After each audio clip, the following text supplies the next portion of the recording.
Hey guys, so we're in some definitely volatile markets right now. So I put together some slides for you so you can kind of see how we are thinking about the markets right now and kind of the data on why we stay invested and stay diversified over the long term and why it works.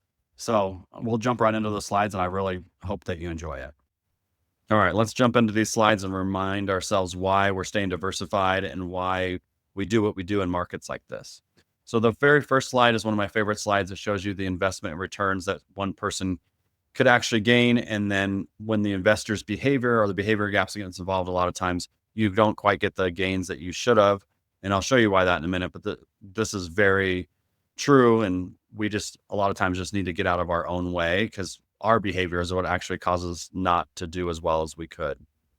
Because we have the cycle of emotions. And it wasn't very long ago that we were in this spot of thrill and utopia. And it was just like the markets could never go down. And it just seemed like it was great because we had a couple really good years in a row. And it didn't take very long for it to turn into fear and for panic for some people. And it's just really interesting to see how that goes. And we just know that it won't last forever. And at some point we'll hit bottom and it'll be, it'll feel like some form of depression. And then we can climb back out of that. And we got to remember that this is normal. This is part of the journey that we go on. And this is why we in the market stay diversified and we stay invested over the long term because we know these cycles happen.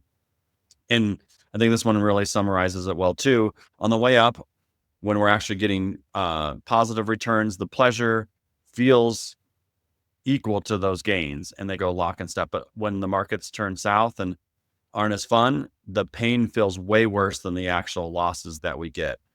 And we just have to remember that because this is how our brain works and this is just a reality. But the only way we can deal with this is we have to realize what we can control. We can control the risk that we take, and we should make the most of those decisions not during the worst times. We should make those decisions when we're being clear-headed about it and not emotional. We can control the costs. We can control the time that we're in the market and our behavior. But what we can't control is what is the return that the market's going to give us. Let's control what we can control and then be positioned so that we can realize the returns that the market does give us. And you can see here that a drawdown like we're in right now is not that abnormal. So what this chart shows you is the bars are showing you the gains in the S&P 500 from 1980 to 2000 to 2024. And then the red dots show you the maximum drawdown in that given year. So you can see that almost every year we have some pretty significant drawdown, but that doesn't mean that the markets are going to end up negative. So we just have to remember that the worst times of a market during the year are not necessarily how they're going to end up. Because this shows you that about 3 times a year, we have a 5% drawdown in the markets. And on average, that lasts about 40 days. And we had that in 2022. A 10% drawdown happens every 16 months. So actually more often than you would think. And the last drawdown that was more than 10% was 2022 as well. And then you can see a 15% drawdown happens every 3.5 years, basically 3.3 years. The last one we had was during COVID in 2020. And again, this is really normal. And these are normal market healthy cycles that we have to go through. But it's really hard when the market's correcting for us to keep a good perspective on it. This next one shows you that the markets bounce back. So we're looking at the US markets again and what the 1 year, 3 year, and 5 year return is after a 10% drawdown, a 20% drawdown, or a 30% drawdown. So they tend to always bounce back. And that's what we have to remember. Just because it's hard right now doesn't mean that long term, this is what it's going to be like. And then we always have to remember that time in the market is more important than timing the market, meaning to stay invested is better than trying to get in and out of the market. Because on the purple bar, I guess the light purple bar here shows you that the returns of the S&P 500 are typically 9.5%. But if you just missed the top 10 days, it would drop to 5.3. And if you miss the top 20 days, you go down to 2, and you can see all the way if you miss the top 40 days, it would be actually a negative return. And the reason why this is true is because a lot of times the returns that we get in the market only comes in a few given days during the year.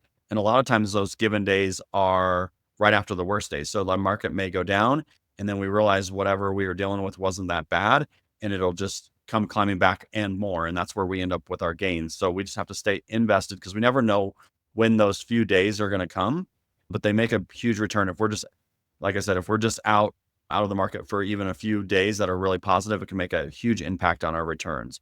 So it's really important that we stay invested. I've seen this chart called a couple of other things, but what it's most commonly called is there's always a reason to sell. And it just shows you like over time, there's always been these huge crises that have happened and reasons to sell. And we always tend to recover, and the stock market tends to go from the bottom left to the top right of the graph, no matter what. And some of these big events we've lived through, and they're really big. And then again, eventually the market shakes them off. And I think we're in another moment like that. And we just have to remember that long-term investing is the way we want to think about it. Because if we look at the size of bear markets versus bull markets, you can see the average bull market gains about 265% and it lasts about 67 months.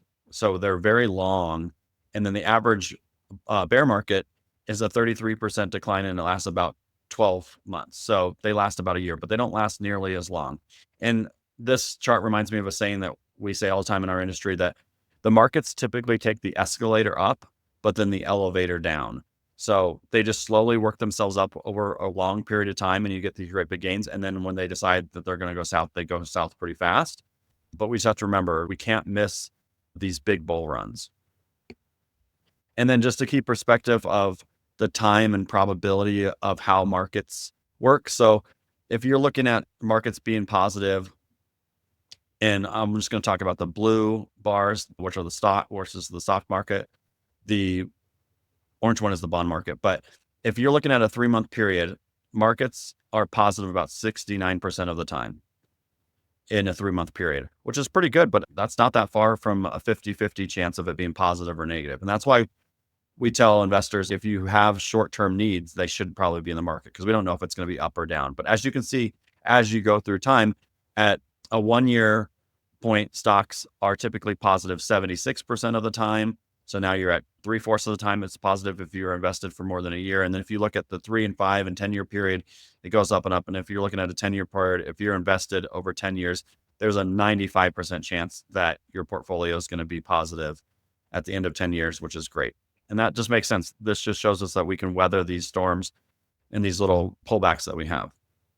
And then the other thing is just make sure we're diversified everywhere. So this chart shows you what sectors had the best returns on any given year, and it changes all the time. And so you can see, for example, the light blue is real estate and investment trust. So in 2021, remember how hot the real estate market was, and it was great. And then the following year in 2022, it actually was the worst performer. So we never necessarily know where these gains are going to come from.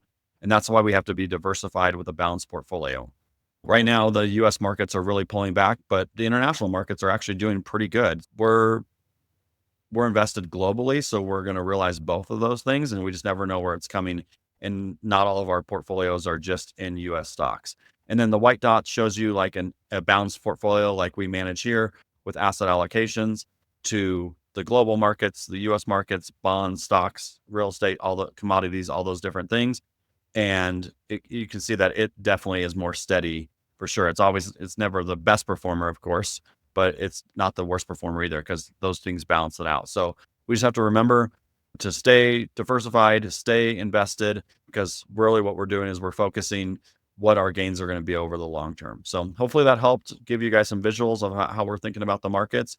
And let me know if you guys have any questions. Thanks so much.